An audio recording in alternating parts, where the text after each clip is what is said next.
दक्षिण से आए पुजारियों ने दी है अहम जानकारी। पूजन कराने आए लोग ब्राह्मण नहीं थे, पूजन कराने वाले एक भी ब्राह्मण नहीं।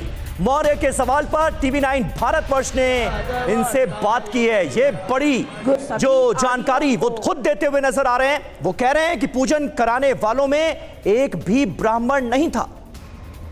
फिर स्वामी प्रसाद मौर्य हैं, एक नेता हैं, उनका ये कहना है कि आज जो सेंगोल राजदंड की स्थापना पूजन में जो है वो दक्षिण के कट्टरपंथी ब्राह्मणों को आज बुलाया गया संसद में, और ये बहुत दुर्भाग्यपूर्ण है।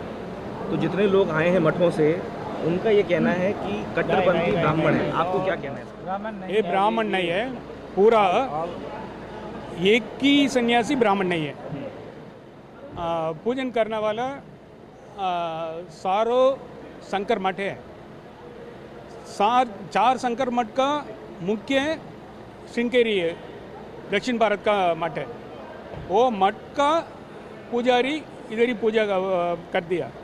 सन्यासी ये लोग आने का सन्यासी पूरा ब्राह्मण नहीं है, एक ही आदमी ब्राह्मण नहीं है। तो देखिए, ब्राह्मण कट्टरवाद को लेकर सवाल उठाए गए और खास बात यह है कि जिन्होंने पूजा कराई वो सन्यासी हैं, वो ब्राह्मण हैं ही नहीं। हमारे साथ इस वक्त तमाम खास मेहमान जुड़ चुके हैं, उनसे आपका जल्दी से तारुफ करा दें। राजीव जेटली हमारे साथ मौजूद हैं, भारतीय जनता पार्टी के राष्ट्रीय प्रवक्ता। समीर चौगांवकर हमारे साथ जुड़ रहे हैं, राजनीतिक विश्लेषक हैं, संघ की विचारधारा को टीवी डिबेट्स में रखते हैं। सारिका पासवान हमारे साथ मौजूद हैं, प्रवक्ता हैं आरजेडी की। और कपीश कुमार श्रीवास्तव जी जुड़ रहे हैं हमारे साथ, जो कि प्रवक्ता हैं समाजवादी पार्टी के।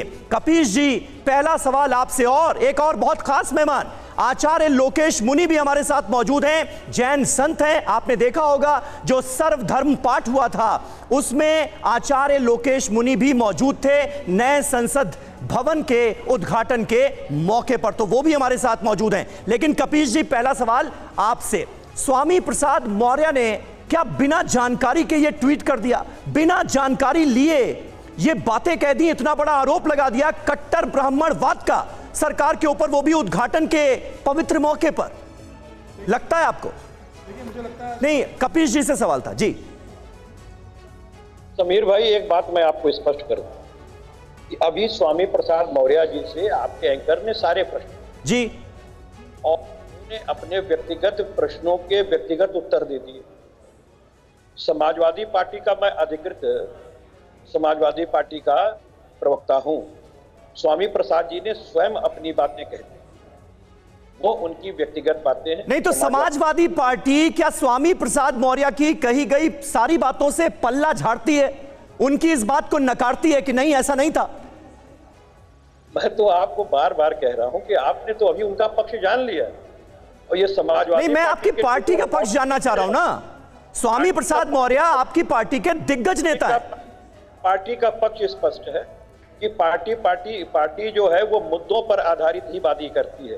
और हम इस बात को कहते हैं कि कल जो ऐतिहासिक क्षण था उसको कलंकित करने का काम अहंकारवादी सत्ता ने किया है, जिन्होंने हमारे महामहिम का अपमान किया। राज्यसभा लेकिन कपीश जी, क्या आपको प्रार्थना सभा की वो तस्वीर नहीं दिखी जिसमें हिंदू, मुस्लिम, सिख, ईसाई, बौद्ध, जैन, यहूदी सब एक साथ थे? ये हमारे लोकतंत्र की खूबसूरती। क्या स्वामी प्रसाद मौर्य को ये तस्वीर नहीं दिखी, या समाजवादी पार्टी को ये तस्वीर नहीं दिखी?